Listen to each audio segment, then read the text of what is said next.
ఫిలిప్పీయులకు రాసిన పత్రిక మొదటి అధ్యాయము 21వ వచనం నుండి మనము చదువుకుందాం.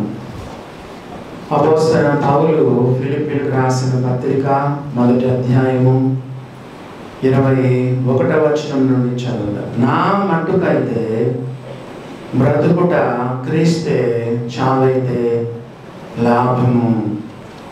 చదివిన వచనాలను, చదవబోతున్న వచనాలను దేవుడు మన కొరకై ఆశీర్వదించునుగాక. పౌలు ఇక్కడ ఏం చెప్తున్నాడంటే, నా మట్టుకైతే బ్రతుకుట క్రీస్తే, చావైతే లాభము అని పౌలు చెప్తా ఉన్నాడు. ఈ లోకంలో మనం జీవించే క్షణక్షణము యేసు ప్రభు కొరకు మనం జీవించాలి. పౌలు అదే చెప్తున్నాడు, బ్రతుకుట క్రీస్తే, చావైతే లాభము. పోయిన వారం ఒక వాక్యాన్ని చూసుకున్నాం, గుర్తుందా? పైనే ఉంది కదా, నా బ్రతుకు మూలంగానైనా సరే, నా చావు మూలంగానైనా సరే క్రీస్తు నా శరీరమందు ఘనపరచబడాలి. ఈ దేహము జాగ్రత్త నిమిత్తము కాదు, ఈ దేహము ప్రభు నిమిత్తం అని పోయినసారి విన్నాను, గుర్తుందా? కొంతమంది ఈ శరీరాన్ని ఎంత విచ్చలవిడిగా ఖర్చు పెడతారు తెలుసా? ఈ యొక్క దేహంలో, ఈ దేహంతో ఎంత చెడ్డ చెడ్డ చెడ్డ చెడ్డ పాపాలు చేస్తారు. పోయిన వారం మనం విన్నాము, మీ దేహము దేవుని వల్ల మీకు అనుగ్రహింపబడి మీలోనున్న పరిశుద్ధాత్మకు ఆలయమై ఉన్నదని మీరు ఎరగరా? మీరు మీ సొత్తు కారు, విలువ పెట్టి కొనబడిన వారు కనుక మీ దేహముతో దేవుని మహిమపరచండి. పౌలు చెప్తున్నాడు, బ్రతుకుట క్రీస్తే. దేవుని బిడ్డలారా, ఈ లోకంలో క్షణక్షణము మనం యేసు ప్రభు కొరకు జీవించాలి. ఆయన కొరకు మనం బ్రతకాలి. బైబిల్లో రాయబడింది, గలతీయులకు రాసిన పత్రికలో ఒక మాట చూడండి, ఒక మాట చదువుతున్నాను. గలతీయులకు రాసిన పత్రిక 2వ అధ్యాయము 20వ వచనం చదువుతున్నాను, చూడండి. నేను క్రీస్తుతో కూడా సిలువ వేయబడి ఉన్నాను, ఇకను జీవించువాడను నేను కాను, క్రీస్తే నా యందు జీవించుచున్నాడు. బ్రతుకుట క్రీస్తే, క్రీస్తే నా యందు జీవించుచున్నాడు. యేసు ప్రభు నీలో నాలో జీవించాలి. చూసేది యేసు ప్రభువే, మాట్లాడేది యేసు ప్రభువే, వినేది యేసు ప్రభువే, చేసేది యేసు ప్రభువే. చూసారా దేవుని బిడ్డలారా, ఒక విశ్వాసికి ఎంత ఘనత ఉందో చూడండి. యేసు ప్రభువే నాలో జీవిస్తున్నాడు, యేసు ప్రభువే నాలో జీవిస్తున్నాడు. బ్రతుకుడ క్రీస్తే. మీరు ఎంతమంది ఈ యొక్క అభిప్రాయానికి వచ్చారు చెప్పండి? మనలో ఉండి యేసు ప్రభు చూడాలి, మనలో ఉండి యేసు ప్రభు మాట్లాడాలి, మనలో యేసు ప్రభుని వినాలి, మనలో యేసు ప్రభుని చేయాలి. యేసు ప్రభు మనలో ఉండి ఆయన ముందుకు సాగాలి. నేను క్రీస్తుతో కూడా సిలువ వేయబడి ఉన్నాను, ఇకను జీవించువాడను నేను కాను, క్రీస్తే నా యందు జీవించుచున్నాడని చెప్తూ ఒక మాట చెప్పాడు. నేను ఇప్పుడు శరీరమందు జీవించుచున్న జీవితము, చెప్పండి, శరీరమందు జీవించుచున్న జీవితము నన్ను ప్రేమించి నా కొరకు తన్ను తాను అప్పగించుకొనిన దేవుని కుమారుని యందలి విశ్వాసం వలన జీవించుచున్నాను. బ్రతుకుట క్రీస్తే, బ్రతుకుట క్రీస్తే. మనలో ఎవరు కూడా మన కొరకు బతకద్దు. ఈ జీవితం మనది కాదు, ఈ జీవితం యేసు ప్రభుది. రక్తం ఇచ్చి మనల్ని కొనుక్కున్నాడు. అరకాలు మొదలుకొని నడినెత్తి వరకు అణువు మన ప్రతి అవయవము, మన శరీరం, మన దేహాలు యేసు ప్రభువుకు సంబంధించినవి. దేవుని బిడ్డలారా గమనించండి. 2వ కొరింథీ 5వ అధ్యాయం చూడండి, 15వ వచనం చూడండి. ఎంత మంచి మంచి వచనాలు. ప్రతి ఒక్కరి దగ్గర రెడ్ పెన్ ఉండాలి, లేదా స్కెచ్ పెన్ ఉండాలి. నాకు 3వ బైబిల్ ఇది. 2 బైబిళ్ళు అంత స్కెచ్ పెన్నులతో ఉంటుంది. మంచి మంచి వచనాలన్నీ మనం రెడ్ పెన్తో అండర్లైన్ చేసుకోవాలి. పౌలు ఏం చెప్తున్నాడు? 2 కొరింథీ 5వ అధ్యాయం 15వ వచనం, జీవించువారు ఇక మీదట తమ కొరకు కాదు, తమ కొరకు కాదు. నీవు నీ కోసం జీవించకూడదు, నీవు నీ కోసం జీవించకూడదు. చెప్పండి ఏంటి? జీవించువారు ఇక మీదట తమ కొరకు కాకుండా, నెక్స్ట్ ఏంటంటే చూడండి, తమ నిమిత్తము మృతి పొంది తిరిగి లేచిన వాని కొరకే. ప్రపంచంలో ఇంతమంది ఉన్నారు, ఎవరైనా నీ కొరకు చనిపోయినారా? నీ కిడ్నీలు చనిపోతే అన్నదమ్ములు, అక్క చెల్లెలు, తల్లిదండ్రులు కూడా ఒక కిడ్నీ ఇవ్వడానికి కూడా కొంతమంది వెనక తీస్తారు. నీ కొరకు రక్తం, ఎవరైనా రక్తం ఇమ్మంటే అది ఏదో అంటారు, ఔన్స్లా ఏదో అంటారు. కొంచెం మట్టుగా రక్తము, ఒక బాటిల్ మాత్రం, ప్లాస్టిక్ కవర్ ఉంటుంది, అంత మాత్రమే రక్తం ఇవ్వగలరు. ఎవరైనా మొత్తం రక్తాన్ని మన కొరకు ధారపోయగలరా? మన కొరకు ప్రాణం పెట్టగలరా? జీవించు వారికి మీద తమ కొరకు కాక తమ నిమిత్తము మృతి పొంది తిరిగి లేచిన వాని కొరకే, వాని కొరకే. ఎంత నొక్కి చెప్పబడిందో చూడండి. తమ నిమిత్తం మృతి పొంది తిరిగి లేచిన వాని కొరకే. ఈ లోకంలో మనం యేసు ప్రభు కొరకు మాత్రమే జీవించాలి. ప్రతి దినం కదా, ప్రతి గడియ, ప్రతి క్షణం క్రీస్తు కొరకు మనం జీవించాలి. ఎందుకంటే రక్తం ఇచ్చి ఆయన కొనుక్కున్నాడు. పౌలు చెప్పాడు, బ్రతుకుట క్రీస్తే, చావైతే లాభం. ఎందుకు చెప్పండి? ఒక విశ్వాసికి చావంటే లాభం. ఎందుకంటే పోరాటం ఉండదు పరలోకంలో, సదాకాలమైన ముఖ దర్శనం చేస్తాం ఆయన సన్నిధిలో. చెప్పండి, ఎప్పుడు ఆనందం, సంతోషం. మరణం ఉండదు, దుఃఖం ఉండదు, కన్నీరు ఉండదు, ఏడుపు ఉండదు, బాధ ఉండదు, బలహీనత ఉండదు, రోగాలు ఉండవు, చీకటి లేదు, చర్చి లేదు. యేసు ప్రభువే దీపం, గొర్రెపిల్లయే దీపం. దేవుని బిడ్డలారా, సతీష్ వాళ్ళ అమ్మతో నేను మాట్లాడాను. నేను ఏమన్నానంటే, భార్య భర్తలేమో వెళ్ళిపోయినారమ్మా, వాళ్ళు హాయిగా ఉన్నారు, బాధపడేది పాపం మనమే. తల్లి కదా, మరి బాబాయ్, అత్తమ్మ, పిల్లలు ముఖ్యంగా, వాళ్ళేదో ఇద్దరు దాటుకున్నారు. మొత్తానికి ఇద్దరు బాగా నవ్వుకుంటే హాయిగా ఉన్నారు దైవ సన్నిధిలో భార్య భర్తలు. వాస్తవమే దేవుని బిడ్డలారా, పరలోకంలో దుఃఖమైన, ఏడుపైన ఉండదు, బాధ ఉండదు, బలహీనత లేదు, రోగం లేదు. అక్కడ ఏ బాధ్యతలు ఉండవు. నిరంతరము 24/7 బోర్ కూడా కొట్టదండి. అక్కడ మహిమ దేహాలతో మనం ఉంటాం. బ్రతుకుట క్రీస్తే, చావైతే లాభం. ఎందుకంటే చచ్చిపోయిన తక్షణమే కింద చెప్తాడు, మనం ప్రభు సన్నిధిలో ఉంటాము. కాబట్టి ఒక క్రైస్తవునికి చావంటే లాభమే, చావంటే లాభమే. దేవుని బిడ్డలారా, అక్కడ చాలా మంది చేరొచ్చినారు. ఒకవేళ చావు ఈరోజు వస్తే నువ్వు సిద్ధంగా ఉన్నావా? చెప్పండి. పౌలుతో పాటు ఈ మాటను పలకగలవా? ఇంకా పాపములోనే జీవిస్తున్నావా?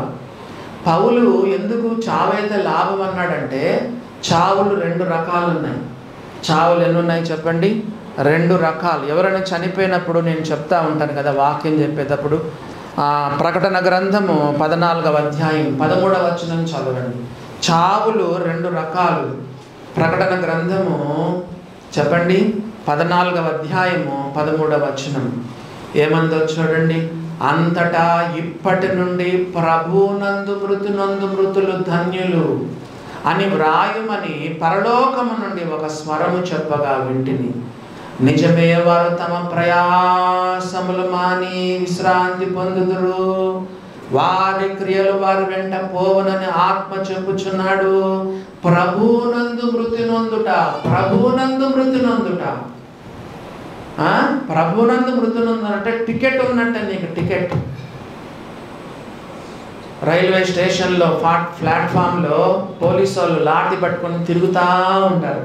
టికెట్ ఉంటే, కనీసం ప్లాట్ఫామ్ టికెట్ ఉంటే నీకు భయం ఉండదు. దేవుని బిడ్డలారా గమనించండి.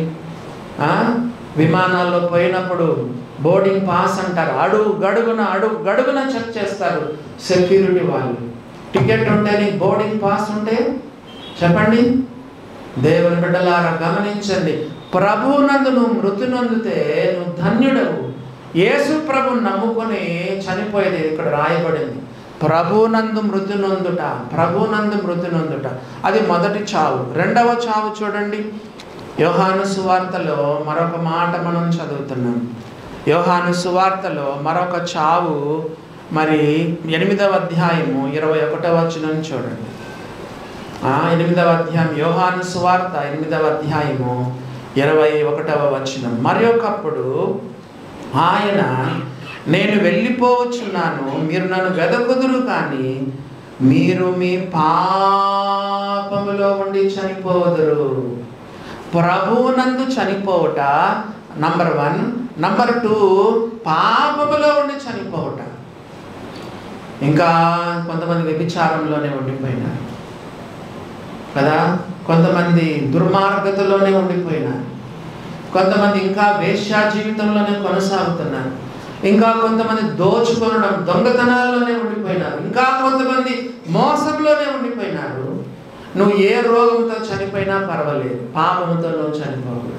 క్యాన్సరా, ఎయిడ్సా, హెపటైటిస్ బినా, లేకపోతే కరోనానా, కిడ్నీ వ్యాధ, లేకపోతే గుండెపోట, లేకపోతే ఊపిరితిత్తుల వ్యాధ, నువ్వు ఏ రోగంతో నువ్వు చనిపోయినా పర్వాలేదు, కానీ పొరపాటున నువ్వు పాపములో చనిపోతే యేసు ప్రభువు చెప్పారు, నేను వెళ్ళు చోటికి మీరు రాలేరు, నేను వెళ్ళు చోటికి మీరు 2 సార్లు చెప్పాడు. ఇంకా చూడండి కింద కూడా 24వ వచనం కూడా చదవండి. యోహాను సువార్త 8:24, కాగా మీరు మీ పాపములోనే ఉండి మీరు చనిపోదురని మీతో చెప్పి తిని, మీరు మీ పాపములో ఉండి చనిపోదురు. మరి పౌలు ఇప్పుడు పాపములో ఉండి చనిపోతున్నాడా, ప్రభునందు చనిపోతున్నాడా? ప్రభునందు చనిపోతున్నాడు. దేవుని బిడ్డలారా, చావైతే మనకు లాభం. ఎప్పుడంటే యేసు ప్రభునందు చనిపోతే మనకు లాభమే, కానీ పొరపాటున ప్రభావంలో చనిపోతే చూడండి దేవుని బిడ్డలారా, చాలా సంఘాలలో పాపాన్ని గురించి చెప్పరు. చాలా మంది దైవ సేవకులు పెద్దలు పాపం గురించి చెప్పరు. ఎందుకు? మీరు చూడండి, చాలా చర్చిల్లో టీవీల్లో మీరు చూడండి, మంచి మంచి వాక్యాలు చెప్తారు, పాపాన్ని ఖండించరు. చెప్పమంటారా? మీ దుఃఖ దినములు సమాప్తములగును, ప్రజలను ఆకర్షించడానికి. చెప్పండి, మీరు మీ దేవుడైన యెహోవా చేత ఆశీర్వదింపబడిన వారు. చూసారా? నువ్వు పైవాడవుగా ఉంటావు అన్ని ఇలాంటి వాక్యాలు చూపించి ఆకర్షిస్తారు. చాలా మంది పాపాన్ని గురించి చెప్పారు. నువ్వు పాపములో నువ్వు చనిపోతే అగ్నిగుండానికి వెళ్ళిపోతావు. దేవుని బిడ్డలారా, ఏం చేయాలి? నువ్వు ఇంటికి వెళ్ళిపోయి యేసు ప్రభు పాదాల మీద పడి, అయ్యా నేను ఇంకా పాపంలో జీవిస్తున్నాను, క్షమించయ్యా అని చెప్పి కదా వెక్కి వెక్కి ఏడ్చి ఆయన పాదాల దగ్గర పట్టుకొని, కదా సిలువను పట్టుకొని రక్తాన్ని ఆశ్రయించి యేసు ప్రభుని సొంత రక్షకుని అంగీకరించి, నేను ఏ మీటింగ్లో నమ్ముకోలేదు, వాక్యాలు వింటూ ఉండగా నా హృదయంలో ఎంతో వేదన కలిగింది. మా ఇంటి మెద్ది మీదకి వెళ్ళి, ఇదిగో బాల్కనీ దగ్గర కూర్చున్నారు కదా, కొంతమంది బాల్కనీలో కూర్చున్నారు, బాల్కనీలో ఎవరికి తెలియకుండా మోకరించి కన్నీటితో నా పాపాలు ఒప్పుకున్నాను. నువ్వు ఇక్కడ చేతులు ఎత్తాల్సిన పని లేదు, నా దగ్గరే నమ్ముకోవాలని ఏం లేదు. నువ్వు ఇంటి దగ్గరికి వెళ్ళి నీ పడక దగ్గర మోకరించి కన్నీటితో నీ పాపాలు ఒప్పుకొని యేసు ప్రభువును నమ్ముకో. అప్పుడు పౌలుతో పాటు నీవు కూడా చెప్పగలవు, బ్రతుకుట క్రీస్తే, చావైతే లాభం. ఎందుకు? అక్కడ ఆనందం, సంతోషం కదా, సంతృప్తి. దివారాత్రులు ప్రభుని ఆరాధిస్తూ ఉంటాము. తిరిగి ఫిలిప్పీలకు రాసిన పత్రికకు రండి, 1వ అధ్యాయంలో ఆయన ఏం చెప్తున్నాడో చూడండి. ఇప్పుడు 22వ వచనం చదువుతున్నాను. ఆయనను శరీరముతో నేను జీవించుటయే నాకున్న పనికి ఫలసాధనమైన ఎడల నేను ఏమి కోరుకుందునో నాకు తోచలేదు. నాకున్న పని పౌలు ఏమన్నాడు తెలుసా? నేను ఇప్పుడే చచ్చిపోతే ఇంకా పని ఎట్లా చేస్తాను?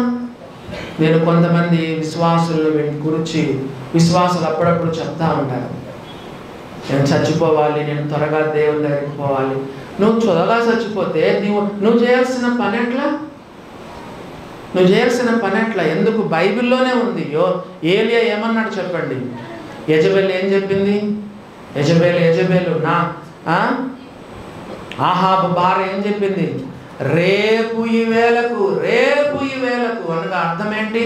విత్ ఇన్ 24 అవర్స్ నీ ప్రాణము వారి ప్రాణము వలె కాకపోతే దేవుడు నాకు గొప్ప అపాయం కలుగ చేయునుగాక అని ఒక రాణి శపథం చేసింది. నేను చంపేస్తాను, రేపు ఈ వేళ లోపల చంపేస్తానని రాజు భార్య రాణి శపథం చేస్తే ఏలియా డిప్రెషన్లోకి వెళ్ళిపోయాడు.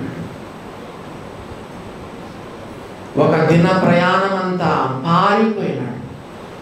ఒక బదరి వృక్షం కింద కూర్చున్నాడు. ఏమన్నాడు తెలుసా?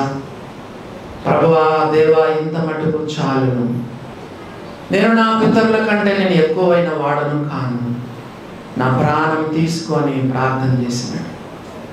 దేవుడు ఏమన్నాడు తెలుసా? ఒక దేవదూత చేత ఆహారం పంపించి ఏమన్నాడు తెలుసా? నీ శక్తికి మించిన ప్రయాణం నీ ఎదుట ఉన్నది, నువ్వు చేయాల్సిన సేవ ఇంకా ఉంది. విశ్వాసులు మరణం కోరుకోకూడదు. ఇక్కడ ఏమంటున్నాడు చూడండి, 22వ వచనంలో, నేను అయినను శరీరముతో నేను జీవించుటయే నాకున్న పని ఉంది. నేను చేయాల్సిన పని ఉంది. పౌలు ఇప్పుడే చచ్చిపోతే ఎట్లా? చావైతే లాభం అన్నాడు, పని చేయొద్దు. మరి దేవుని సేవ చేయాలి. దేవుని బిడ్డలారా, ఎవరు కూడా మనము చావును కోరుకోకూడదు. దేవుడు మనకి ఎంత ఆయుష్ ఇచ్చాడో అంత ఆయుష్ను మనం అనుభవించాలి. మరి కొంతమంది యవనస్తులు డిప్రెషన్కి వెళ్ళిపోతారు. ఒక రకమైనటువంటి వెళ్ళిపోయి ఈ బ్రతుకు పైన ఒకవేళ కొంతమందికి ఏమవుతుంది తెలుసా? ఒక రకమైన విరక్తి వస్తుంది. బైబిల్లో ప్రసంగి గ్రంథంలో ఒక మాట ఉంది చూడండి, మీకు ఒక వాక్యం చూపిస్తాను. దేవుని యొక్క వాక్యంలో ఒక మాట మనము చదువుకుందాము.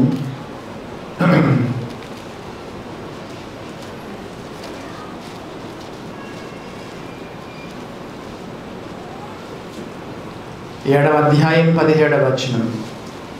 7వ అధ్యాయము 17వ వచనం చూడండి.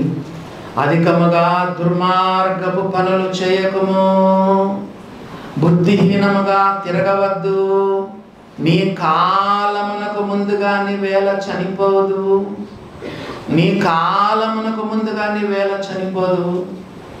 కాబట్టి పౌలు అంటున్నాడు, ఏమని చెప్తున్నాడు? నేను శరీరమందు జీవిస్తున్న ఈ జీవితానికి, నా పనికి ఫలసాధనమైన ఎడల నేనేమి కోరుకుందును? నాకు తోచలేదు. 23వ వచనం. ఈ రెండిటి మధ్యను ఇరుకునబడి ఉన్నాను.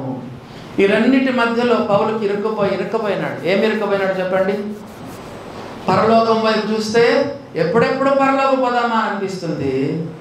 వీళ్ళని చూస్తే అయ్యో వీళ్ళకి సువార్త చెప్పాలి, దేవుని పని చేయాలి, సంఘాలను దర్శించాలి, వాక్యం చెప్పాలి, హెచ్చరించాలి.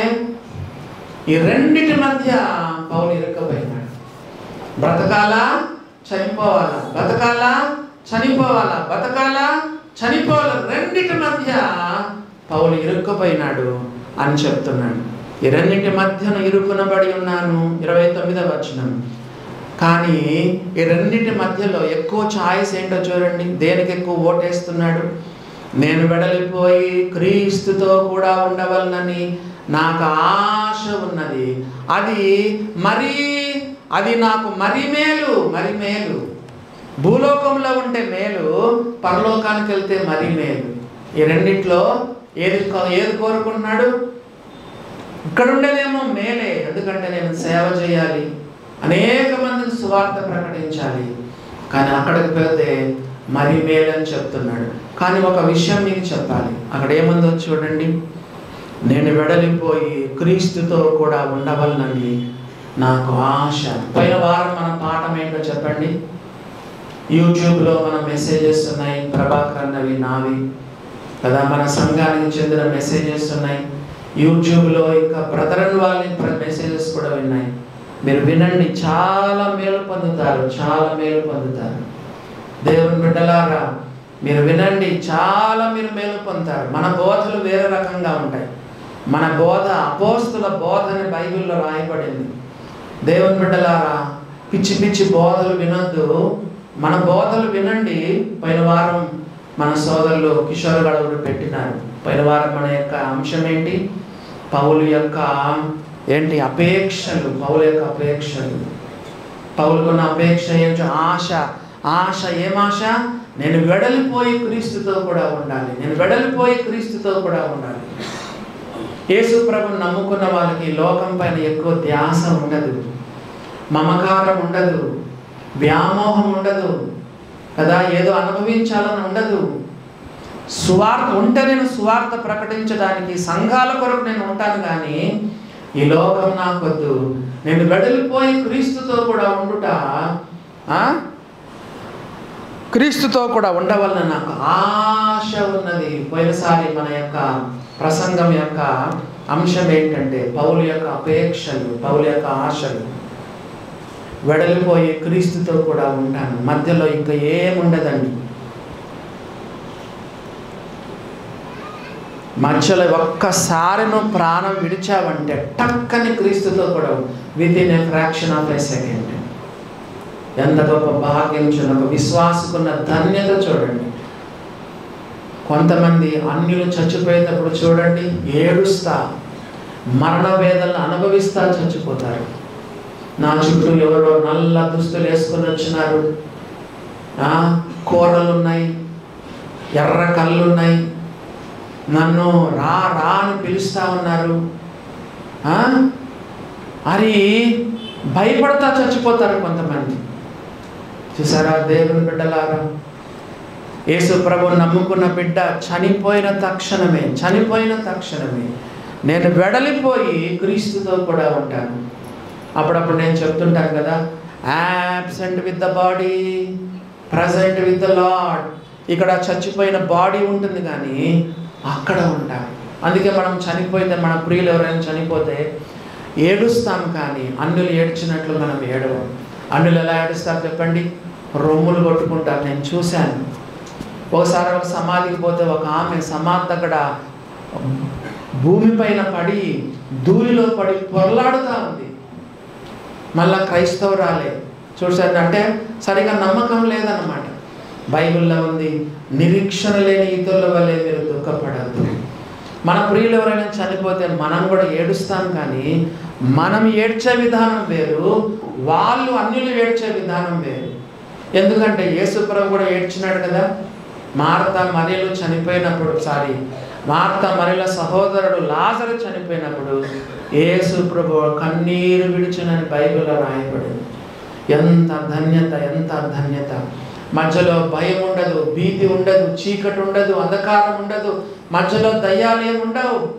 అసలు నేనేం నమ్ముతానంటే, ఒక విశ్వాసి చనిపోయేటప్పుడు యేసు ప్రభువే వస్తాడు, చెయ్యి తీసుకొని వెళ్తాడని నా నమ్మకం. ఎక్కడుందా వాక్యము?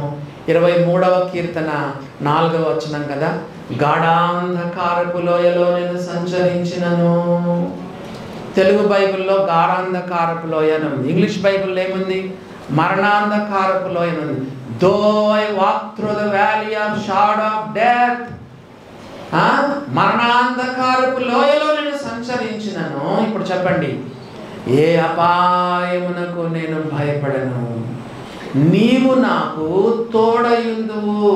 చచ్చిపోయే సందర్భంలో మనం ఈ శరీరాన్ని వదిలిపెట్టి మనము ఈ లోకాన్ని వదిలిపెడుతున్నటువంటి సందర్భంలో నేనేం నమ్ముతానంటే 23వ కీర్తన 4వ వచనం ప్రకారంగా మరణాంధకారపు లోయలో యేసు ప్రభు మనం చెయ్యి పట్టుకొని తీసుకెళ్తాడు. నాకు తెలిసినంత మటుకు ఒక నిజమైన విశ్వాసి చనిపోయేటప్పుడు భయం ఉండదు. చూసారా దేవుని బిడ్డలారా, ఎంత ధన్యత. యేసు ప్రభు నమ్ముకున్న వారికి ఎంత ధన్యత. పాపాలు పోయినాయా?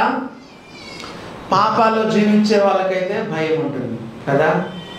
పాపాల్లో జీవించే వాళ్ళకి మరణమన్న భయమే, దేవుని రాకడన్నా భయమే.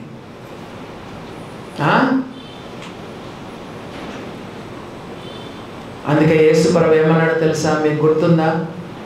రాకడ సమయంలో ఎవరైనా మెద్ది మీద ఉంటే వాడు కిందికి దిగకూడదంట. ప్రభువా నేను సర్ది పెట్టుకొని వస్తాను, మళ్ళా కొంతసేపు ప్రార్థన చేసి మరి పాపాలు ఒప్పుకొని వస్తాను ప్రభువా అనడు కదా. మెద్ది పైన ఉన్నవాడు అట్లాగనే వచ్చేస్తాడని బైబిల్లో రాయబడింది. చూసారా దేవుని బిడ్డలారా, యేసుప్రభుని నమ్ముకున్న వారు ఎప్పుడు రెడీగా ఉంటారు. మనలో పాపం లేదని కాదు కదా, ఎప్పటికప్పుడు మనం సరి చేసుకుంటా ఉంటాం. చేతులకి ఏమైనా తగిలితే ఎలా కడుక్కుంటామో, ఏ రోజు పాపాలను ఒప్పుకుంటూ సంసిద్ధంగా ఉంటాం. పౌలు చెప్తున్నాడు, నేను వెడలిపోయి క్రీస్తుతో కూడా ఉండవల్లని నాకు ఆశ ఉన్నది, అది నాకు మరి మేలు. ఈ గుండె ధైర్యం ఉందా? చెప్పగలవా? అన్నా నా పాపాలు క్షమించబడ్డాయి, యేసుప్రభు రక్తంలో కడగబడ్డాను, యేసుప్రభు నా హృదయంలో ఉన్నాడు, నా పేరు జీవగ్రంథంలో ఉందన్నా, ఇప్పుడు చనిపోయినా ఈ క్షణంలో నేను చనిపోయినా నేను ప్రభు దగ్గర ఉంటానన్నా అన్ను చెప్పగలవా? అలా చెప్పలేని పక్షంలో మరలా ఇంటికి వెళ్ళి మళ్ళీ ఇంకోసారి నమ్ముకో. నేను 2 సార్లు నమ్ముకున్నాను, మీకు చాలాసార్లు చెప్పాను. 9th క్లాస్లో ఒకసారి నమ్ముకున్నాను, నాకు సరిగా నమ్ముకోలేదు. మా అక్క ఒకసారి తీర్మానం చేయించింది, 9వ తరగతిలో నమ్ముకున్న యేసుప్రభు. ఏదో పైపైన నమ్మినాను కానీ నాకు ఏమి రక్షణ నిశ్చయిత లేదు. అప్పుడు మళ్ళా నేను 10th క్లాస్ తర్వాత 2వ సారి నమ్ముకోను. 2 సార్లుగా 10 సార్లు నమ్ముకో, నీ పునాది గట్టిగా ఉండాలి. నువ్వు కూడా చెప్పగలగల, అన్నా ఏ క్షణంలో నేను చనిపోయినా నేను ప్రభు దగ్గర ఉంటాను అని నువ్వు చెప్పగలగాలి. దేవుని యొక్క వాక్యంలో పౌలు చెప్తున్నాను, వెడలిపోయి క్రీస్తుతో కూడా ఉంటానని. దేవుని బిడ్డలారా, వెడలిపోయిన దాంట్లో ఇంగ్లీష్ బైబిల్లో ఏమని తెలుసా? ఏమని రాయబడిందంటే, ఈ గుడారాన్ని మనం విప్పేస్తాము. గుడారాన్ని షిప్ను ఏం చేస్తారు చెప్పండి? కట్టేసి ఉంటారు. దాన్ని విప్పేస్తే షిప్ ముందుకు వెళ్ళిపోతుంది. అలాగనే మనకున్న బంధాలన్నీ తెగిపోతాయి కదా. ఈ లోకమంతా మనకు ఇంకా లేకుండా అయిపోతుంది. నేను వెడలిపోతాను, క్రీస్తుతో కూడా ఉంటాను. అక్కడ పౌలుతో కాదు, పేదరుతో కాదు, బక్సింగ్ గారితో కాదు, ఫాక్స్ గారితో కాదు కదా. సెంటర్ ఆఫ్ అట్రాక్షన్ క్రీస్తు ప్రభు. ఆరాధనలు కూడా నేను చెప్తా ఉంటాను కదా, మన పాటల ద్వారా, మన రాగం ద్వారా, మన స్వరాల ద్వారా ఎవరిని మనం ఆకర్షించకూడదు. ఆరాధనలో క్లుప్తమైన ప్రసంగాలు ఉండాలి. ఆరాధనలో అరుపులు కేకలు ఉండకూడదు. మనల్ని మన వైపుగా ఆకర్షించకూడదు. మన ప్రసంగం ఆకర్షణీయంగా ఉండొద్దు. సెంటర్ ఆఫ్ అట్రాక్షన్ యేసు ప్రభు. నీ వరము, నీ తలాంతులు ముఖ్యం కాదు. దేవుని బిడ్డలారా, పరలోకంలో కూడా ఎవరంటే సెంటర్ ఆఫ్ అట్రాక్షన్ క్రీస్తు ప్రభు. ఆ తర్వాత చూడండి ఏమని రాయబడిందో, 24వ వచనం, అయినను నేను శరీరమునందు నిలిచి ఉండుట మిమ్మును బట్టి మరి అవసరమై ఉన్నది. ఫిలిప్పీలారా, నేను శరీరముతో నిలిచుంటే కదా నేను మిమ్మల్ని దర్శించగలను, మీకు వాక్యం చెప్పగలను కదా, లేకపోతే మీకు లెటర్ రాయగలను, పత్రిక రాయగలను, అనేక సంఘాలను దర్శించగలను, దేవుని సేవ చేయగలను. కాబట్టి దేవుని దగ్గరికి వెళ్ళడం మంచిదే. అట్లాగని చెప్పి కొంతమంది ఎప్పుడు చూసినా మరణం గురించి చెప్తా ఉంటారు. దేవుని బిడ్డలారా, మీకు చెప్పాను, మన యొక్క గోల్ ఏంటో తెలుసా? క్రీస్తు రాకడ. Not the grave but the sky. ఒక పాట మనం పాడతాం, ఇంగ్లీష్లో పాట. అదేంటంటే, hour goal is not the grave but our goal is the sky. Sky అంటే ఏం చెప్పండి? ఆకాశం. యేసు ప్రభు వారు ఏం చెప్పాడు? మీరు మీ తలలు పైకెత్తుకొనుడి, మీ విడుదల సమీపించి ఉన్నది. ఏమన్నాడు యేసు ప్రభు? మీ తలలు పైకెత్తుకొనుడి, చెప్పండి, మీ విడుదల సమీపించి ఉన్నది. ఎందుకు తల పైకెత్తుకోవాలి? ఆయన ఆకాశ మండలానికి వస్తాడు, సంఘం కొరకు ఆయన వస్తాడు. మన యొక్క చూపు not the grave but the sky. విశ్వాసులు ఎవరు కూడా గోతి కొరకు మనం ఆలోచించే. గోతి అంటే ఏంటి? పాశ్చాత్య దేశాల్లో బతుకుండగానే వాళ్ళ సమాధి కట్టించుకుంటారు. That is not the Christian hope. క్రైస్తవుల యొక్క నిరీక్షణ చావు కాదు. క్రైస్తవుల నిరీక్షణ ఏంటంటే రెండవ రాకడ. ఎప్పుడు వస్తావయ్యా? యేసయ్యా ఎప్పుడు వస్తావు? యేసయ్యా ఎప్పుడు వస్తావు? ఎప్పుడు వస్తావు? ఇది మన యొక్క గోల్. కాబట్టి పౌలు ఏమంటున్నాడంటే 24వ వచనంలో, నేను శరీరమునందు నిలిచి ఉండుట మిమ్మును బట్టి మరి అవసరమై ఉన్నది. నేను అవసరం, సంఘాలకు అవసరం, నశించిన ఆత్మలకు అవసరం. నేను అనేక మందికి సువార్త ప్రకటించాలని చెప్తున్నాను. 25వ వచనం చూడండి. మరియు ఇట్టి నమ్మకము కలిగి నేను మరలా మీతో కలిసి ఉండుట చేత నన్ను గూర్చి క్రీస్తు యేసునందు మీకున్న అతిశయం అధికమగునట్లు మీరు విశ్వాసమునందు అభివృద్ధియు ఆనందమును పొందు నిమిత్తము నేను జీవించి మీ అందరితో కూడా కలిసి ఉందునని నాకు తెలియను. కిందికి వచ్చే లోపల ఏమంటాడు? నేను మరణించడం కాదు, నేను మీతో కలిసి ఉంటాను. నేను మీతో కలిసి ఉండడం ద్వారా ఏమంటున్నాడు చెప్పండి? నేను కలిసి ఉండడం ద్వారా మీరు విశ్వాసమందు అభివృద్ధియు ఆనందము పొందు నిమిత్తము నేను జీవించి మీ అందరితో కూడా కలిసి ఉందునని నాకు తెలియను. లాస్ట్కి వచ్చే లోపల ఏమంటున్నాడంటే నేను జీవించడమే మంచిది, ఎందుకంటే మరి నేను జీవించి ఉండడం చేత మీ యొక్క విశ్వాసమందు అభివృద్ధి పొందుతుంది, ఆనందం పొందుతుందని మేము చెప్తున్నాడు. మీకు ఒక విషయం చెప్పమంటారా? పరిశుద్ధులను చూస్తే బతకాలనుకుంటాడు, నశించిన ఆత్మలను చూస్తే చచ్చిపోవాలనుకుంటాడు. చూడండి, రోమీయులకు రాసిన పత్రిక 9వ అధ్యాయం చూడండి, 3వ వచనం. రోమీయులకు రాసిన పత్రిక 9వ అధ్యాయము 3వ వచనం చూడండి. రోమీయులకు రాసిన పత్రిక 9వ అధ్యాయం 3వ వచనం చూడండి. పరిశుద్ధాత్మయందు నా మనస్సాక్షి నాతో కూడా సాక్ష్యం ఇచ్చుచున్నది, సాధ్యమైన ఎడల దేహ సంబంధులైన నా సహోదరుల కొరకు నేను క్రీస్తు నుండి వేరై శాపగ్రస్తుడనై గోరుదును. అవిశ్వాసులు, ముఖ్యంగా యూదుల గురించి చూస్తే నేను నరకానికి వెళ్ళడానికైనా సిద్ధం అంటాడు. చూసారా? పరలోకం గురించి ఆలోచన చేస్తే పరలోకానికి వెళ్ళాలనిపిస్తుంది. ఎవరికి? పౌలుకు. విశ్వాసులను, సంఘాలను చూస్తే బతకాలనిపిస్తుంది. నశించిన ఆత్మలను చూస్తే, ముఖ్యంగా దేహ సంబంధులైన యూదుల కొరకు, ఇశ్రాయేలు కొరకు క్రీస్తు నుండి వేరై శాపగ్రస్తుడనై ఉండగోరుతున్నానని చెప్పాడు. 3 సంగతులు చెప్తున్నాడు పౌలు. చెప్పండి, వరుసగా చెప్పండి, మీకు అర్థమైందో నేను తెలుసుకుంటాను. పరలోకం గురించి ఆలోచన చేస్తే, యేసు ప్రభు గురించి ఆలోచన చేస్తే కదా ఏమనుకుంటాడు చెప్పండి? పరలోకానికి పోవాలనుకుంటాడు. సంఘాలను చూస్తే, పరిశుద్ధులను చూస్తే ఈ లోకంలో బతికి సేవ చేయాలనుకుంటున్నాడు. అవిశ్వాసులను చూస్తే ఎవరు చెప్పండి? దేవ సంబంధులైన తన సొంత జాతి, యూదా జాతి, ఇశ్రాయేలు వారిని చూస్తే నేను క్రీస్తు నుండి వేరై శాపగ్రస్తుడనై ఉండగోరుతున్నానని చెప్పి ఈవెన్ నరకానికి వెళ్ళడానికి కూడా పౌలు సిద్ధపడిపోయినాడు.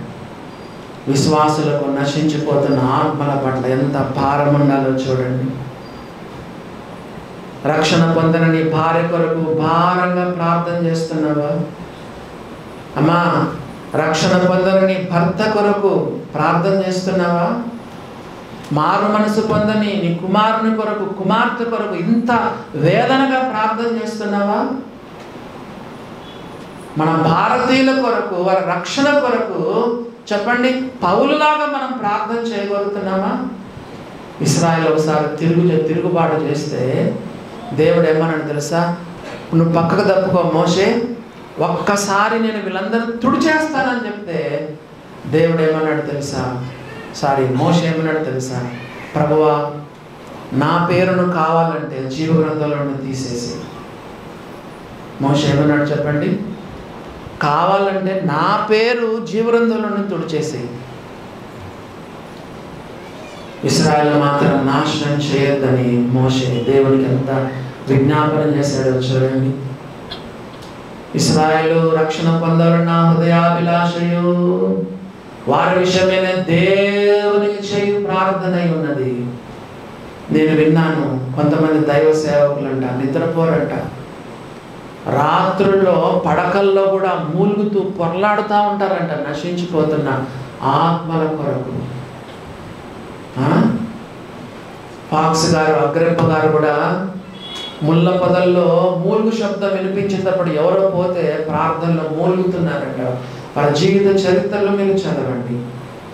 దేవుని బిడ్డలారా, నశించిపోతున్న ఆత్మల విషయమై పౌలుకున్న ఎంత బాధ.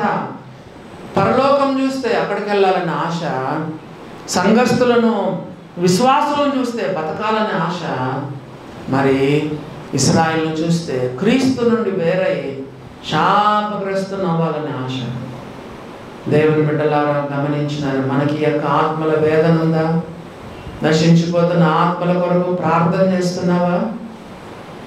పౌలు యొక్క 3 అనుభవాలు మనము గమనించాం. ముందుకు సాగి వెళ్దాం. చూడండి, ఫిలిప్పీలకు రాసిన పత్రిక 1వ అధ్యాయము ఇప్పుడు 27వ వచనం చదువుతున్నాను. నేను వచ్చి మిమ్మను చూచినను రాకపోయినను.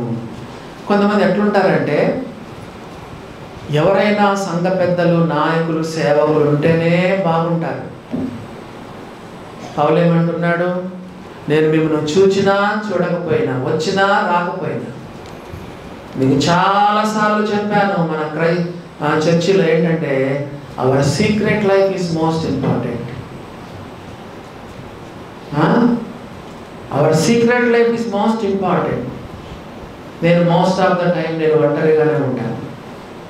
ఎన్నో ప్రయాణాలు చేస్తూ ఉంటాను, నాకు భార్య కూడా లేదు కదా, కానీ దేవుడు నన్ను గమనిస్తూ ఉంటాడు. Our secret life is most important. నువ్వేం చూస్తున్నావు, ఎవరితో మాట్లాడుతున్నావు, ఎలా మాట్లాడుతున్నావు కదా, ఇంటర్నెట్ ఏం చూస్తున్నావు, యూట్యూబ్ ఏం చూస్తున్నావు, ఎలా జీవిస్తున్నావు, ఎలా నడుస్తున్నావు, ఎలా పడుకుంటున్నావు కదా, ఏం చేస్తున్నావు. ఎవరు చూచినా చూడకపోయినా, వచ్చినా రాకపోయినా. పౌలు ఏమంటున్నాడు? నేను చూచినను రాకపోయినను. దేవుని సేవకులు ముఖ్యం కాదు. మనం ఏం చేస్తాం? చర్చిలోనే చాలా భక్తిగా ఉంటాము. నీ భక్తి ఎప్పుడు కనపడాలి? నువ్వు ఒంటరిగా ఉన్నప్పుడు కనపడాలి. నీ భక్తి ఒంటరిగా ఉన్నప్పుడు కనపడాలి. ముఖ్యంగా నీ ఇంటిలో నువ్వు ఒంటరిగా ఉన్నప్పుడు కనపడాలి. 101వ కీర్తన చూడండి.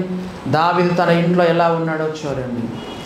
ఎవరున్నా ఎవరు లేకపోయినా 101వ కీర్తనలో దావీదు తన ఇంట్లో ఎట్లున్నాడో చూడండి. ఎలా ఉన్నాడు? కీర్తనల గ్రంథము 101వ కీర్తన 2వ వచనం. నిర్దోష మార్గమున వివేకముతో ప్రవర్తించదను. నీవు ఎప్పుడు నా యొద్దకు వచ్చెదవు? నా ఇంట యథార్థ హృదయముతో నడుచుకొందును.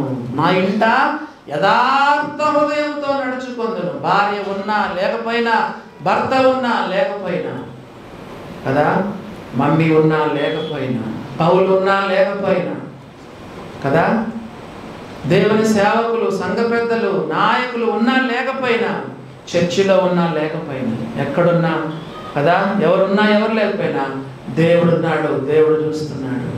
పౌలు చెప్తున్నాడు, నేను చూడకపోయినా, నేను మిమ్మల్ని చూచినను రాకపోయినను, మీరు ఏ విషయంలో ఎదిరించు వారికి బెదరొద్దు.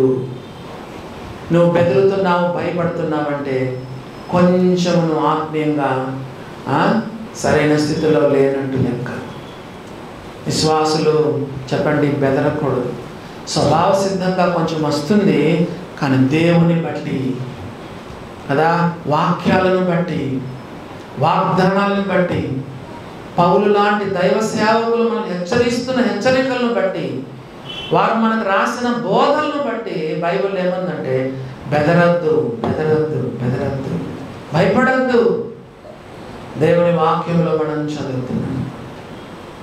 దేవుని బిడ్డలారా, భక్తులకు చాలా రకరకాలైన కష్టాలు వస్తాయి కదా. ఒకరోజు తన సొంత సైన్యం దావీదును తన ప్రజలే, ఒక చోట 400 రాసింది, ఒక చోట 600 రాసింది.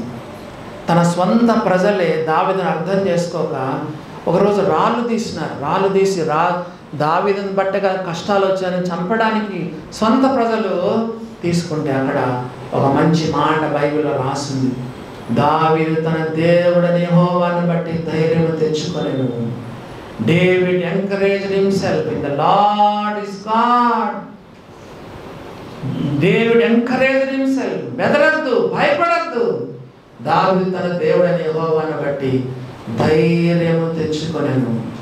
నేను దైవ సేవకుని కాబట్టి చాలామంది వ్యక్తిగత జీవితాలు, కుటుంబాలు నాకు తెలుసు. కొంతమంది నాకు కూడా వచ్చి కష్టాలు చెప్పుకుంటారు. ఒక్కొక్కరిని కదిలిస్తే ఒక్కొక్కరి కంట్లో నుంచి నీళ్ళు వస్తాయి కదా. ఎన్నో కుటుంబాలు, ఎన్నో వ్యక్తిగత జీవితాల్లో ఎన్నో కష్టాలు ఉన్నాయి కదా. బెదరద్దు, భయపడద్దు. ఏమందో చూడండి, ఎదిరించేవాడు ఉన్నాడు కానీ ఎదిరించేవానికి బెదరద్దు అని బైబిల్లో రాయబడింది. నేను వచ్చి మీరు చూచిన రాకపోయినా మీరు ఏ విశ్వాసంలోనూ ఏ విషయంలోనూ ఎదిరించి వారికి బెదరక అందరూ ఒక భావముతో సువార్త విశ్వాస పక్షమున పోరాడండి. బైబిల్లో మనకు చాలా పేర్లు పెట్టబడినాయి. చెప్పండి, మీకు అప్పుడప్పుడు రిపీట్ చేపిస్తూ ఉంటా కదా. దేవుడు మనకు బైబిల్లో పెట్టిన కొన్ని పేర్లు చెప్పండి. విశ్వాసులు, వెరీ గుడ్. సహోదరులు చెప్పండి. ఇంకా దేవుని బిడ్డలు, దేవుని పిల్లలు, సహోదరులు, సహోదరులు చెప్పండి. రాజులు, యాజకులు చెప్పండి. పరిశుద్ధ జనము చెప్పండి. శిష్యులు, సాక్షులు, ఇంతమంది అన్ని నేనే చెప్తున్నా. చెప్పండి. శిష్యులు, సాక్షులు, ఇంకా చెప్పండి. కొన్ని పేర్లు చెప్పండి. ఏమా ఏమో చెప్తున్నా, నాకు ఏం పడ్డం లేదు. పరిచారకులు చెప్పండి. ఇంకా ఎన్నో పేర్లు ఉన్నాయి కానీ నేను ఇక్కడ చెప్పే పేరు మీరు చెప్పట్లేదు. క్రీస్తు యేసు దాసులు. ఇంకా ఇప్పుడు నేను ప్రశ్న అడిగితే చెప్తారు. పోరాడడం అంటే ఎవరు చెప్పండి. మనం పోరాడమంటున్నాడు. సైనికులు, వీఆర్ సోల్జర్స్. చూసారా, బైబిల్లో మనకు ఎన్ని పేర్లు పెట్టినాడు. Christian life is not a play ground but it is a battle ground. నేను కొత్తగా యేసు ప్రభువుని నమ్ముకున్నప్పుడు తలకిందులైపోయాను. సాతానుడు ఎంత శోధించినాడు తెలుసా. నేను సాతాను గ్రిప్పులో నుండి వెళ్ళిపోయినానని ఎంత పోరాటం అంటే కొన్ని సందర్భాల్లో ఏడ్చినాను. పౌలుతో పాటు కేకలేసాను. అయ్యో నేనెంత దౌర్భాగ్యుడను ప్రభువా, ఇట్టి మరణమునకు లోనగు శరీరం నుండి నన్ను ఎవడు విడిపించును. యేసు ప్రభువుని నమ్ముకున్న తర్వాత ఎంతో పోరాటం ఉంటుంది. ఇక్కడ ఏ పోరాటం అంటే సువార్త విశ్వాస పక్షమున పోరాటం. బైబిల్లో నేను రాసి పెట్టుకున్నాను, ఎప్పుడైనా చెప్తాను. 7 రకాలైన పోరాటాలు ఉన్నాయి బైబిల్లో. సాధ్యమైనంత మీరు చూడండి, ఏ అంశం తీసుకున్నా బైబిల్లో 7 ఉంటాయి కదా. సంపూర్ణ సంఖ్య. బైబిల్లో 7 పోరాటాలు ఉన్నాయి. ఈరోజు టైం లేదు, మళ్ళీ ఎప్పుడైనా మనం చూద్దాం. దేవుని బిడ్డలారా గమనించండి, Christian life is not a battle, it is not a play ground, it is a battle ground. ఎంత యుద్ధం ఉంటుందంటే, ఎంత పోరాటం ఉంటుందంటే క్రైస్తవ జీవితం. ఎందుకు ఒకవేళ మీరు నన్ను అడగచ్చు, అన్న మన యేసు ప్రభువుని నమ్ముకున్నాక ఎందుకు ఈ పోరాటము అంటే, మనం బలపడడానికి. ప్రతిపక్షం ఎంత ఉంటే గవర్నమెంట్ అంత బలపడుతుంది అన్నమాట. ప్రతిపక్షం లేకపోతే, మీకు చిన్న విషయం మీకు చెప్తాను. అసలు సాతానుడే లేడనుకోండి, ఇప్పుడు మీరు చెప్పండి. అసలు సాతానుడే లేడు చెప్పండి. ఇప్పుడు నెక్స్ట్ చెప్పండి. నో, ఇంకా ఏమి అసలు ఇంకా పోరాటం అనేది ఉండదు. బైబిల్ అవసరం లేదు, ప్రార్థన అవసరం లేదు, చర్చికి అసలు రావాల్సిన పనే లేదు, దేవుని పైన ఆధారపడాల్సిన పని లేదు, వాగ్దానాలు అవసరం లేదు, విశ్వాసం కూడా అవసరం లేదు. అసలు సాతానే లేకపోతే ఇంక ఇవన్నీ ఎందుకు చెప్పండి. సాతానుడు ఉన్నాడు కాబట్టి, పోరాటం ఉంది కాబట్టి. క్షణం క్షణం ప్రార్థన, ఎల్లప్పుడూ ప్రార్థన కదా. ఎప్పుడు చూసినా వాక్యం, వాగ్దానాలు. ఈ లోకంలో కొంతమంది చెప్తారు యేసు ప్రభు కనపడ్డాడు, నాకు అది చెప్పాడు, ఇది చెప్పాడు. ఒక ఆయన చెప్పాడు యేసు ప్రభు కనపడ్డాడు, నాకు నన్ను ఇంజనీరింగ్ కాలేజ్ కట్టమన్నాడు. యేసు ప్రభు ఇంజనీరింగ్ కాలేజ్ కట్టమంటాడా? చెప్పండి. మోసం మోసం మోసం కదా. ఆ సంస్థ పేరు చెప్తే మళ్ళీ మీరు బాధపడతారు.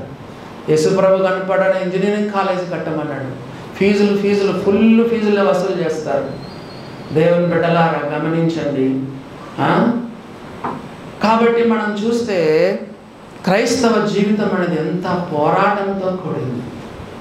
దేవుని బిడ్డలారా పౌలు చెప్తున్నాడు, క్రీస్తు సువార్త విశ్వాస పక్షమున పోరాడుచు ఏక మనసు గలవారై నిలిచి ఉన్నారని నేను మిమ్మల్ని గూర్చి వినాలి. ఒక్క భావముతో ఏక మనసుతో యుద్ధానికి వెళ్ళేటప్పుడు ఎలా పోతారు చెప్పండి. మనకు ఇంకో దేశానికి యుద్ధం జరుగుతుంది, ఎలా పోతారు? ఒక్కొక్కరు పోతారా యుద్ధానికి? చెప్పండి. టీం వర్క్ అంటారు కదా. చూసారా దేవుని బిడ్డలారా, మనమందరం కూడా సైనికులము. ఎవరైనా ఆర్మీ నుంచి వచ్చిన వాళ్ళు ఉన్నారా? ఆర్మీ నుంచి వచ్చిన వాళ్ళని అడగండి, ఎంత కఠోరమైన ట్రైనింగ్ ఉంటుందంటే. మా అనంతపూర్లో ఒక పక్కన నా ఫ్రెండ్ జాయిన్ అయినాడు, రాము అనేటువంటి వ్యక్తి జాయిన్ అయ్యి తప్పించుకొని పారిపోయి వచ్చినాడు. ట్రైనింగ్ తట్టుకోలేదు. ఇంత రంధ్రం చేస్తారంట, ఆ రంధ్రంలో శరీరం దూరాలంట, ఇంకా భయంకరమైనవి చేపిస్తారు, కఠోరమైన సాధన చేయాలి.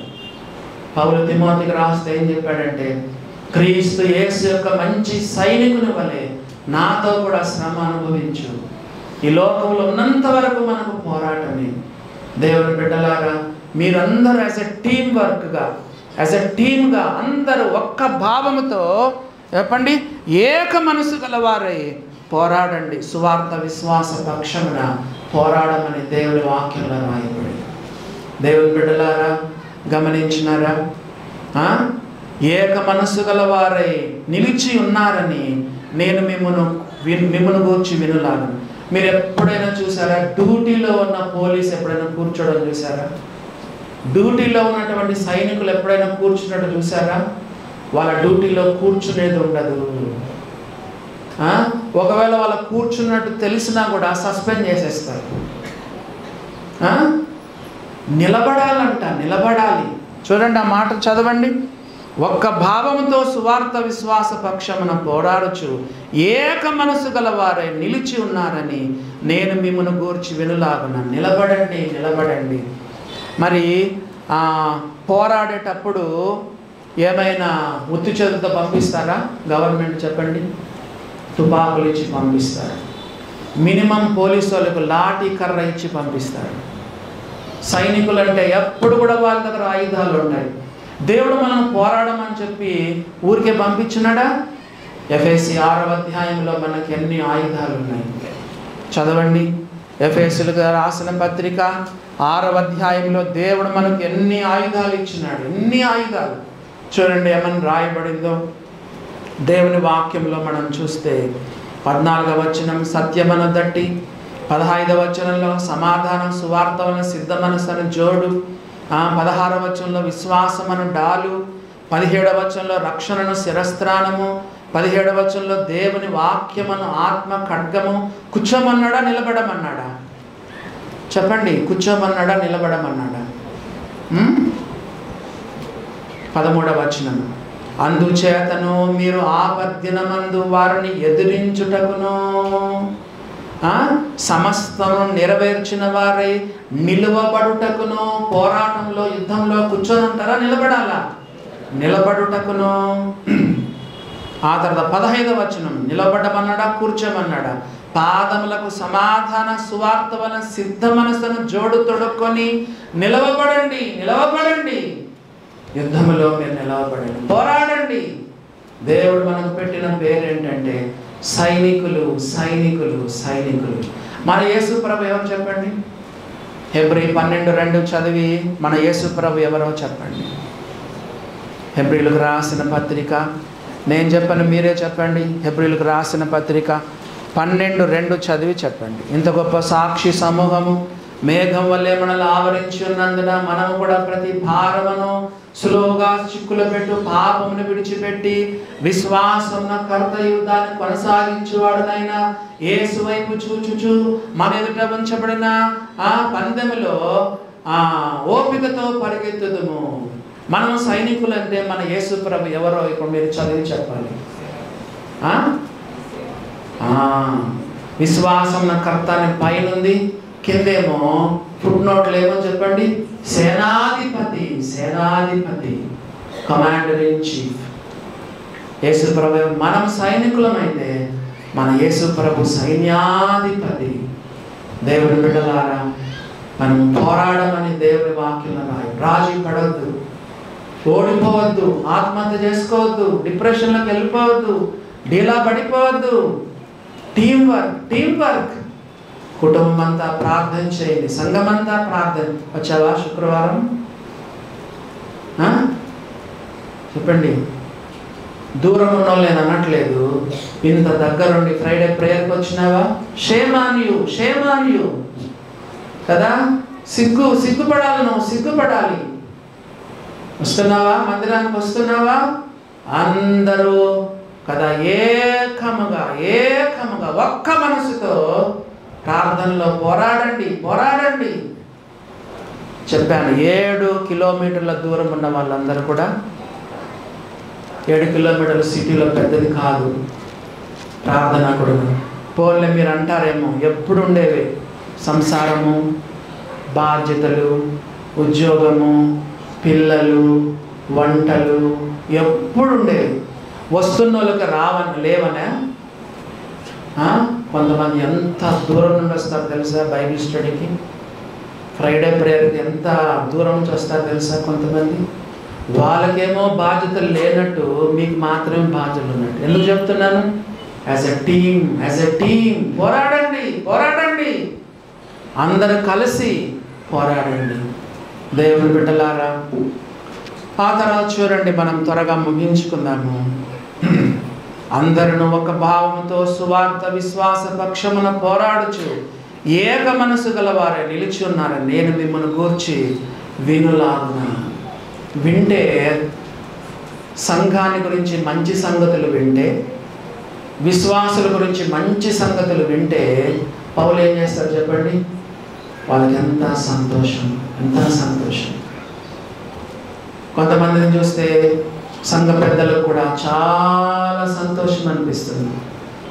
వాళ్ళు సమయానికి వస్తున్నప్పుడు, సంఘంలో స్తుతులు చెల్లించేటప్పుడు కదా, వాక్యం చెప్తున్నప్పుడు, వాళ్ళు ఆత్మీయంగా ఎదుగుతున్నప్పుడు, ప్రతి మీటింగ్ వస్తున్నప్పుడు, రొట్టెరసంలో పాలు పొందుతున్నప్పుడు, మరి వాక్యం వింటున్నప్పుడు, ఇలాగ సైనికులుగా ముందుకు సాగుతున్నప్పుడు వాళ్ళ గురించి వింటే, వాళ్ళ గురించి చూస్తే ఎంత సంతోషం. దేవుని బిడ్డలారా, మీ గురించి అట్లా వినాలి అని చెప్తున్నాడు పౌలు.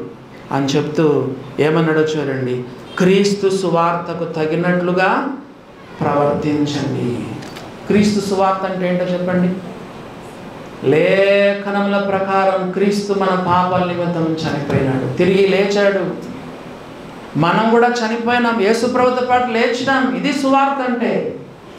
సువార్త అంటే ఏంటో తెలుసా? నా పాత జీవితం పోయింది, క్రీస్తు ప్రభు నన్ను మార్చినాడు, ఆయన లేఖనముల ప్రకారం చనిపోయి తిరిగి లేచినట్టు నేను కూడా చనిపోయినాను, నేను కూడా తిరిగి లేచాను. క్రీస్తు సువార్త వాళ్ళది మాటలతో కాదు, నీ జీవితంలో కనపడాలి. క్రీస్తు సువార్తకు తగినట్లుగా ప్రవర్తించండి. చెప్పండి, ఎలా ప్రవర్తించాలి? దేనికి తగినట్లుగా? క్రీస్తు సువార్తకు తగినట్లుగా. క్రీస్తు సువార్తకు తగినట్లుగా ప్రవర్తించండి. ఇంకొక మాట చూడండి, ఇంకొక మాట మనం చదువుదాము. కొలస్సీలకు రాసిన పత్రిక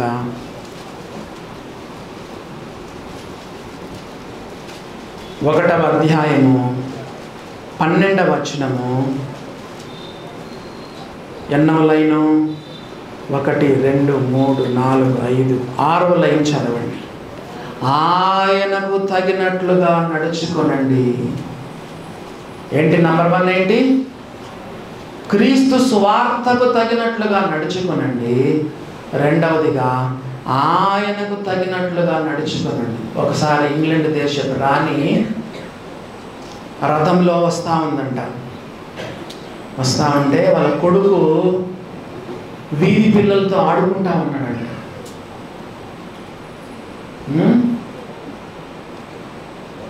అప్పుడు ఆ తల్లి ఏం చెప్పింది తెలుసా? Don't forget that you are the son of a queen of England అని చెప్పిందంట. బాబు మర్చిపోవద్దు, ఇంగ్లాండ్ దేశపు రాణి యొక్క కుమారుడు నీవు. ఎవరితో ఆడుకుంటావు? వీధుల్లో బజారు పిల్లలతో ఆడుకుంటా ఉన్నాడంట. ఆయనకు తగినట్లుగా మనం ఎవరో తెలుసా? ఉదయకాలం ఆరాధనలో మనం జ్ఞాపకం చేసుకున్నాం. సర్వభూమికి యేసు ప్రభు రాజు. యేసు ప్రభు రాజులకు రాజు.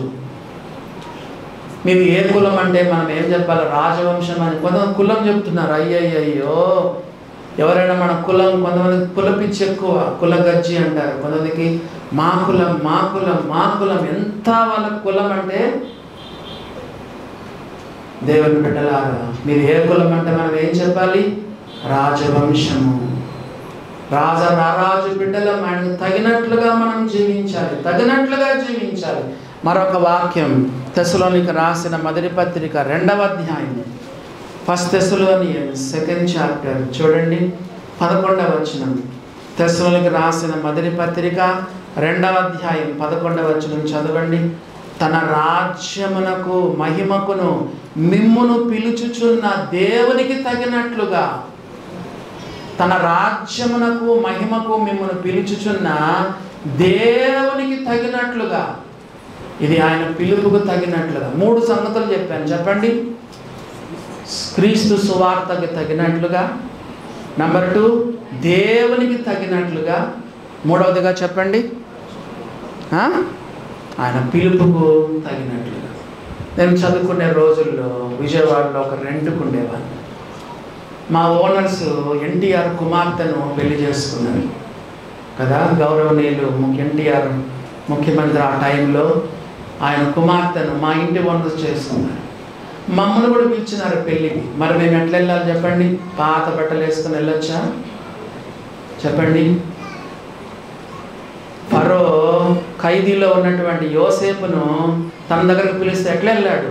వస్త్రాలు మార్చుకొని, జైలు వస్త్రాలు మార్చుకొని ఫరో దగ్గరికి వెళ్ళాడు. మనం ఆయన పిలుపుకు తగినట్లుగా కదా, చీప్గా జీవించొద్దు. కొంతమంది ఎంత విశ్వాసులు ఎంత చీప్గా బిహేవ్ చేస్తున్నారంటే, మనం రారాజు బిడ్డలను కదా, ఆయనకు తగినట్లుగా, ఆయన సువార్తకు తగినట్లుగా, ఆయన పిలుపుకు తగినట్లుగా మనము జీవించాలి. అదొక వచనం చదువుకొని మనము ముగిస్తాను. ఫిలిప్పీ 1వ అధ్యాయం 28వ వచనము, లాస్ట్ 3 లైన్స్ చూడండి. అట్లు మీరు బెదరకుండుట వారికి నాశనం. నువ్వు భయపడే కొద్దీ సాతానుని బెదిరిస్తానే ఉంటాడు. నువ్వు భయపడే కొద్దీ బెదిరిస్తానే ఉంటాడు. నువ్వు భయపడే కొద్దీ బెదిరిస్తానే ఉంటాడు. నువ్వు బెదరకుండుట వలన వారికి నాశనము. చెప్పండి. మీకు రక్షణ కలుగుటకు సూచన ఉన్నది, ఇది దేవుని వల్లనే కలుగునదే. గమనించినారా దేవుని బిడ్డలారా? నాకు తెలిసినంత మటుకు దేవుని బిడ్డలు భయపడకూడదు కదా. బైబిల్లో ఉంది, చింత కూడా మనం పడకూడదు. బైబిల్లోని విషయాలు సలహాలా ఆజ్ఞలా చెప్పండి? ఆజ్ఞలు. దేని విషయమే చింతపడద్దనేది సలహానా ఆజ్ఞనా? యేసు ప్రభుని నమ్ముకున్న బిడ్డలు బైబిల్లో రా, దేని గురించి చింతడు. Be anxious for nothing. ఏ విషయం కూడా నువ్వు చింతించకూడదు. It is not a suggestion, it is a command. యేసు ప్రభు దేవాది దేవుడు ఇస్తున్న ఆజ్ఞ ఏంటంటే, దేని గురించి నువ్వు చింతపడద్దు కదా, దేని గురించి భయపడవద్దు, బెదరవద్దు. నువ్వు భయపడే కొద్దీ సాతాను భయపెడతానే ఉంటాడు. నువ్వు బెదిరే కొద్దీ సాతాను బెదిరిస్తానే ఉంటాడు. బైబిల్లో ఉంది, నువ్వు బెదరకుండుట వలన చెప్పండి, అట్లు మీరు బెదరకుండుట వారికి నాశనము, చెప్పండి, నీకు రక్షణ కలుగునటకు సూచన ఉన్నది. ఇది దేవుని వల్లనే కలుగునది. ఒక చిన్న వాక్యం చెప్పి మీకు ముగిస్తాను. అదేంటంటే, భయపడే వాళ్ళకు ఇంకా భయం వస్తూనే ఉంటుంది. చూడండి, ఇర్మియా గ్రంథము 1వ అధ్యాయం చూడండి, 17వ వచనం. ఇర్మియా 1వ అధ్యాయము 17వ వచనము. ఇర్మియా గ్రంథం 1వ అధ్యాయం 17వ వచనం. కాబట్టి నీవు నడుము కట్టుకొని నిలవబడి నేను నీకు ఆజ్ఞాపించినదంతయు వారికి ప్రకటన చేయము, భయపడకము, చెప్పండి, లేదా నేను వారి ఎదుట నీకు భయము పుట్టింతును. మనం భయపడితే ఇంకా భయం పుట్టించేటట్టు చేస్తాడు దేవుడు. మనం భయపడకుండా ఉంటే వారికి నాశనం, మనకు రక్షణ కలుగుతుందని బైబిల్లో ఉంది. ఈరోజు దేవుడు మనతో చాలా విషయాలు మాట్లాడినాడు. చెప్పండి, ఇంటికి వెళ్ళిన తర్వాత నేను ఎక్కువగా అవిశ్వాసుల కంటే విశ్వాసులకే చెప్తా ఉంటాను. నీకు తెలుసు అవిశ్వాసులు ఎట్లా నరకానికి వెళ్ళిపోతారు. విశ్వాసులు చెడ్డగా జీవిస్తే దేవుడి నామానికి అవును. అసలు మోసం, భయంకరమైన మోసం కదా. నేను విశ్వాసులను చెప్పుకొని పాపాల్లో కొనసాగాడు. దేవుని బిడ్డలారా, చాలా తీవ్రమైన హెచ్చరికలు మనకు చేయబడ్డాయి. ఇంటికెళ్ళి మన జీవితాలను పరీక్ష చేసుకొని లోపాలుంటే దేవుని సన్నిధిలో కన్నీటితో మనం పాపాలు ఒప్పుకొని ఆత్మీయ జీవితంలో ముందుకు కొనసాగడానికి దేవుడు తన కృప మనలా విస్తరింప చేయగాక.